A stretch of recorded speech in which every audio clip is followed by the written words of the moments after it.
Salah seorang sahabat Rasulullah Shallallahu Alaihi Wasallam yang terkenal dalam kecerdasan otak dan keberaniannya mengemukakan pendapat, yaitu Muaz bin Jabal, sehingga Rasulullah hendak mengirimnya ke Yaman dan dia mulai menjadi ulama yang besar.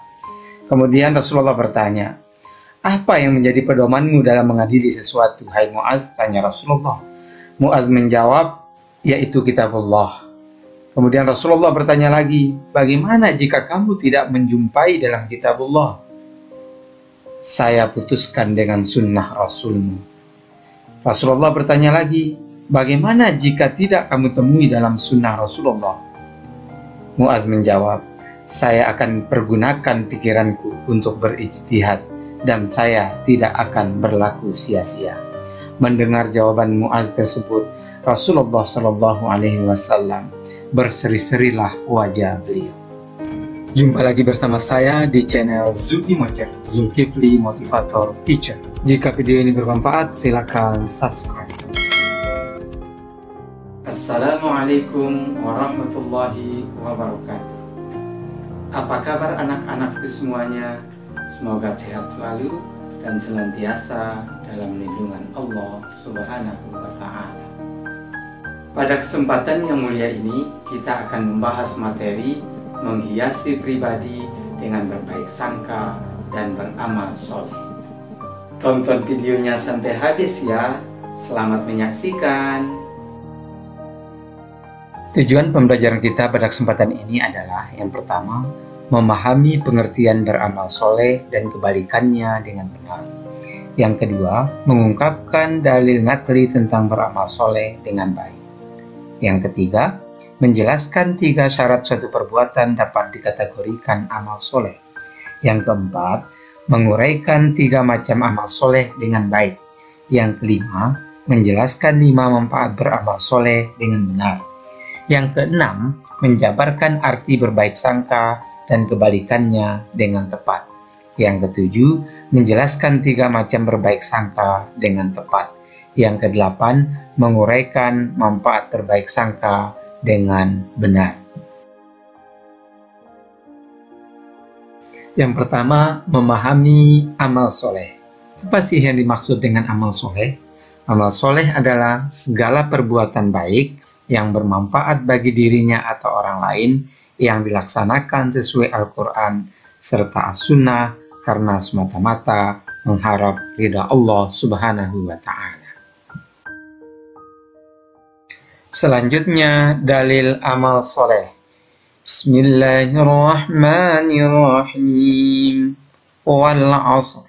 Innal insana lafi khusr.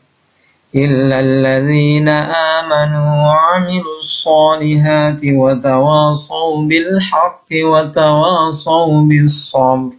Artinya, demi masa, sesungguhnya manusia itu benar-benar berada dalam kerugian, kecuali orang-orang yang beriman dan mengerjakan amal soleh dan nasihat menasihati supaya mentaati kebenaran dan nasihat menasihati supaya menetapi kesabaran. Quran Surat Al-Asr ayat 1-3. Selanjutnya, lawan kata dari amal soleh adalah amal sayyi'ah, yaitu amal yang mendatangkan mudarat baik bagi pelakunya maupun orang lain. Setiap amal baik atau buruk, meskipun sangat kecil, tetap akan mendapatkan balasan yang adil dari Allah Subhanahu wa Ta'ala. فَمَنْ يَعْمَلْ مِثْقَالَ ذَرَّةٍ خَيْرًا يَرَهُ وَمَنْ يَعْمَلْ مِثْقَالَ ذَرَّةٍ شَرًّا يَرَهُ. Barang siapa yang mengerjakan kebaikan seberat zarah pun, niscaya dia akan melihat balasannya. Dan barang siapa yang mengerjakan kejahatan seberat zarah pun, niscaya dia akan melihat balasannya. Quran Surat Al-Zalzalah ayat 7-8. Berikutnya, amal soleh akan sah jika memenuhi 3 syarat berikut. Yang pertama, amal soleh dilakukan dengan mengetahui ilmunya.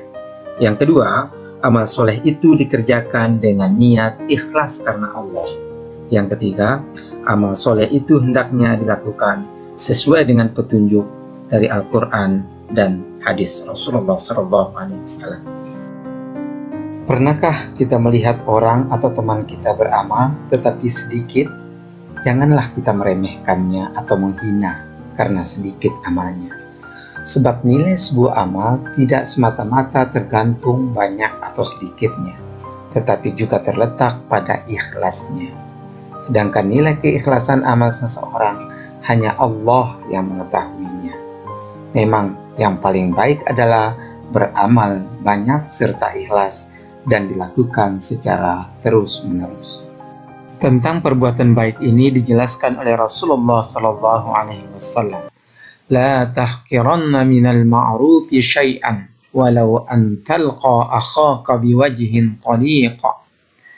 Dari Abu Dzar Jundub bin Junadah radhiyallahu an berkata, Nabi SAW bersabda kepadaku, janganlah sekali-kali kamu mencemooh perbuatan baik seberapapun kecilnya, walaupun perbuatan baik itu hanya berupa penyambutan terhadap saudaramu dengan muka yang berseri-seri.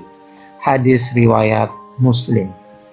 Ada 3 macam amal soleh yang harus diketahui oleh generasi muda Islam kita, yaitu yang pertama, amal soleh terhadap Allah Subhanahu wa Ta'ala, yaitu menjalankan segala perintahnya dan menjauhi segala larangannya, seperti sholat, membaca Al-Quran, puasa, zakat, dan ibadah lainnya. Yang kedua, amal soleh terhadap manusia, yaitu menjalankan hak dan kewajiban terhadap sesama. Contohnya adalah memberikan senyuman, bertutur kata yang sopan, dan lain sebagainya. Yang ketiga, amal soleh terhadap lingkungan alam, yaitu menjaga kelestarian alam, seperti membuang sampah pada tempatnya, menjaga kebersihan lingkungan, dan melakukan penghijauan. Selanjutnya, amal jariah, yaitu perbuatan kebajikan yang dilakukan secara ikhlas dengan mengharap ridha Allah dan mendatangkan pahala bagi pelakunya meskipun ia telah meninggal. Nah, berikutnya anak-anak yang hebat, manfaat beramal soleh. 1, diberi ampunan dan pahala yang besar oleh Allah. Yang kedua, diberi tambahan petunjuk. Yang ketiga, diberi kehidupan yang baik dan layak. Yang keempat, dihapuskan dosa-dosanya. Dan yang kelima, dijauhkan dari kerugian dunia dan akhirat. Selanjutnya yaitu husnuzon, yang artinya berbaik sangka.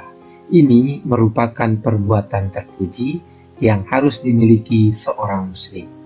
Lawannya adalah zuuzon, yaitu berburuk sangka.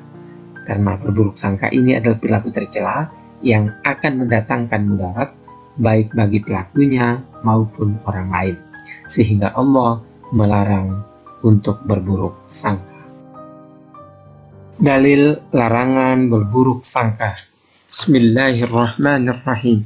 Ya ayyuhalladzina amanu ijtanibu katsiran minadh-dhanni inna ba'dadh-dhanni ism. Wa la tajassasu wa la yaghtab ba'dukum ba'da. Ayuhibbu ahadukum an yakula lahma akhihi maytan fakarihtum. Wattaqullah, innallaha tawwabur rahim. Artinya, hai orang-orang yang beriman, jauhilah kebanyakan dari prasangka. Sesungguhnya sebagian prasangka itu adalah dosa. Dan janganlah kamu mencari-cari kesalahan orang lain. Dan janganlah sebagian kamu menggunjing sebagian yang lain. Sukakah salah seorang di antara kamu memakan daging saudaramu yang sudah mati? Maka tentulah kamu merasa jijik kepadanya. Dan bertakwalah kepada Allah. Sungguhnya Allah Maha menerima taubat lagi Maha penyayang. Kandungan ayat tersebut adalah pertama, seorang mukmin dilarang untuk berburuk sangka kepada sesama manusia. Yang kedua, seorang mukmin dilarang mencari kesalahan orang lain.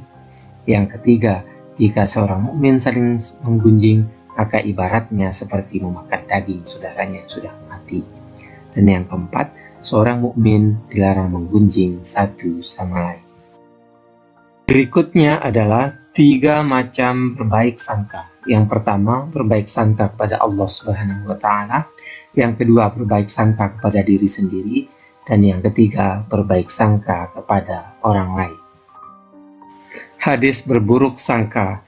Iyakumuz zonna fa inna zonna aqzabul hadis. Jauhilah prasangka buruk, karena prasangka buruk adalah ucapan yang paling dusta. Hadis riwayat Bukhari. Yang terakhir, manfaat baik sangka. 1. Hidup menjadi tenang dan optimis. Yang kedua, yakin bahwa terdapat hikmah di balik segala penderitaan dan kegagalan.